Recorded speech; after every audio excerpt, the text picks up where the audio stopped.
Now, Storm Tracker 9 weather with meteorologist Cameron Landfield. Well, good evening, Western Oregon. Clearly, today was a little bit of a chillier one. This morning, certainly really cold out there. So what's happening tomorrow morning? Well, it's going to be really cold once again, so cold that we again are going to have to deal with some of that frost. Might actually be even a little bit heavier than this morning's frost. So check out the frost meter out here. How long are we going to have to scrape for tomorrow? Well, it's looking like 1 to 3 minutes, probably closer to that 3-minute side. Once again, you might want to cover the windshield with a blanket tonight to make sure you don't have to deal with that early, because it is definitely coming around once again. We are seeing those temperatures plummeting tonight. In fact, it's already pretty cold out there.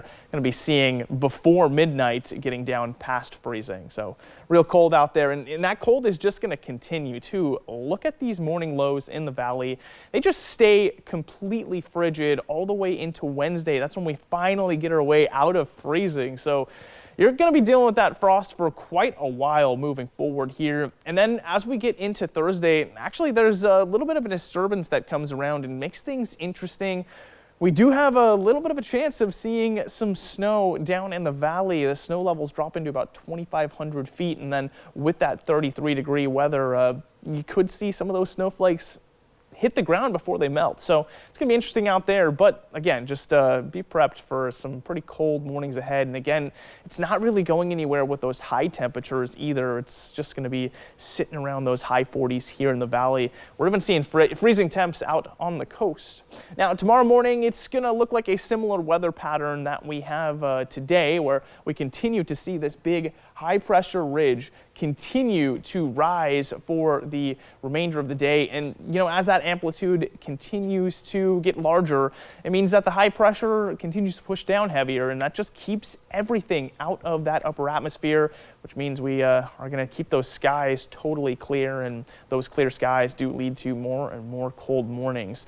Now, on top of that, we are slowly making our way into the official winter season, where we have our lowest sun angle, and that's just going to not allow even more of that heat in. So everything all together here, of course, we're going into winter, but it just combines to allow things to continue to be really, really cold. But look out over there. There's our next potential little disturbance coming around, and then maybe we'll see some precipitation to go with this cold weather.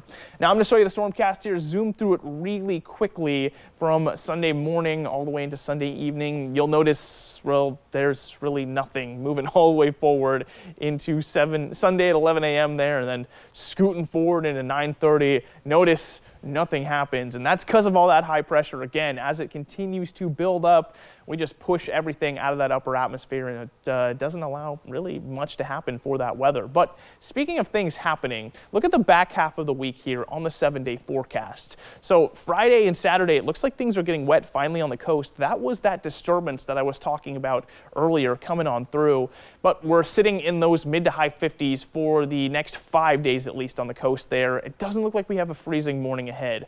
Umpqua Basin, 51 for Sunday there, and then again, look at that, 31 degrees between Sunday to Monday, Monday to Tuesday.